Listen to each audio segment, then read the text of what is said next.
What if the person funding your education uncovered a devastating truth that your boyfriend has been cheating behind your back? That's the heartbreaking story in today's letter. Our letter for today is from Liana. Dearest Candace, I don't even know how to begin.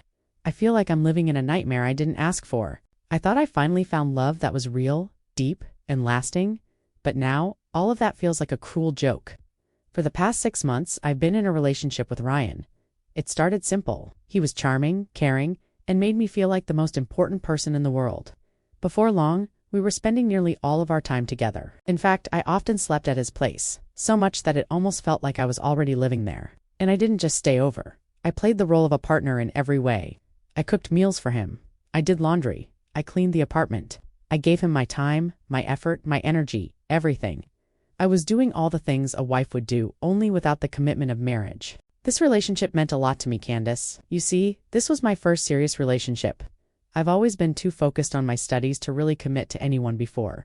I'm still in college, and I take my education very seriously. My family doesn't have much, so I've always felt the pressure to succeed. That's where my uncle comes in.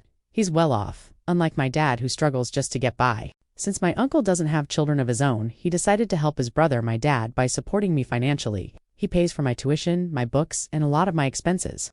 Without him, I wouldn't even be in school right now. My uncle has always been protective of me.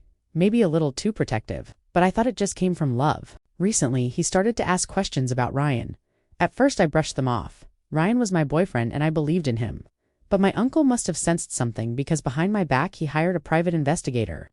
I didn't know any of this until one day my uncle asked me to come over.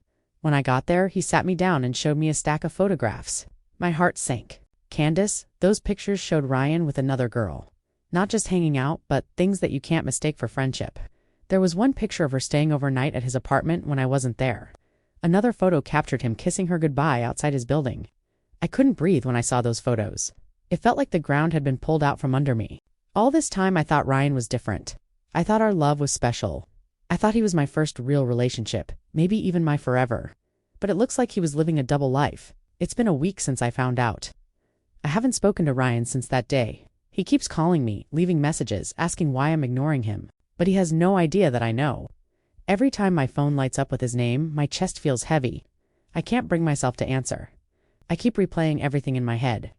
The way he smiled at me, the way he held me, the words he whispered late at night.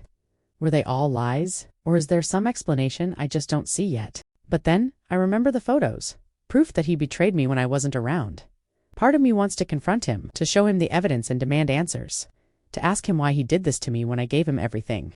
But another part of me feels like I should just cut ties and walk away. What good will his excuses do? The images are already burned into my mind. And then, there's my uncle. I know he only wanted to protect me, but I can't help but feel embarrassed. He was right to doubt Ryan, while I was so blinded by love that I couldn't see the truth. Now I feel ashamed, foolish, and broken all at once.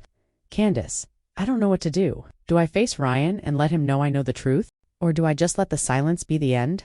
Should I listen to his calls and give him the chance to explain? Or is that just opening myself up to more hurt? I thought I had found the kind of love people dream about. Instead, I found betrayal. So now I'm left with this painful question. What would you do if you were in my place?